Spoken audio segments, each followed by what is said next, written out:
तख्ते ताउस पर आ बैठे हैं दरबान यहाँ। मोहसिन नकवी साहब की कब्रिस्तान में रेड कारपेट एंट्री। निगरान वजीर आला के लिए कब्रिस्तान में सुर्ख कालीन।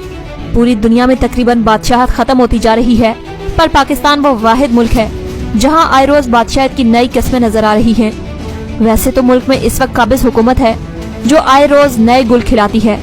मोहसिन नकवी साहब जिन्होंने पंजाब में लाकानूनियत बनाकर रखी हुई है, खवातीन भी उनके जुल्म से महफूज नहीं।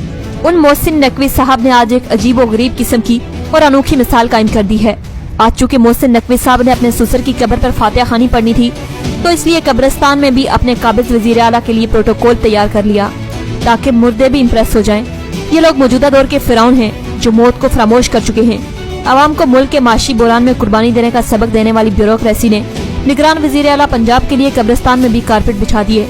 निगरान वजीर आला पंजाब आज अपने ससुर की कब्र पर फातिहा खानी के लिए गए तो कब्रिस्तान में सुर्ख कालीन बिछा दिए गए। मौसूफ याद रखें कि मरने के बाद मनो मिट्टी तले आपको दफनाया जाएगा और वहाँ इस्तकबाल के लिए रेड कारपेट भी नहीं होगा, बल्कि अमाल का हिसाब किताब होगा।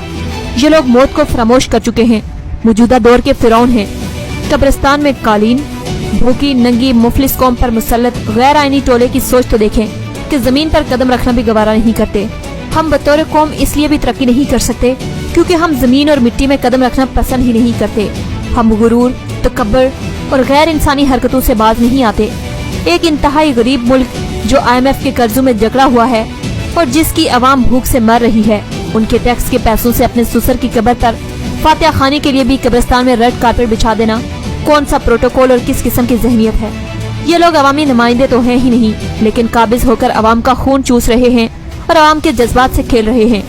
मोहसिन नकवी साहब कालीन की बजाय अगर कब्रिस्तान में सफाई ही कर देते, फुटपाथ बना देते, घास काट देते, अपने प्यारों से मिलने आने वालों के लिए बेंच और पानी का इंतजाम कर देते तो क्या ही बात होती।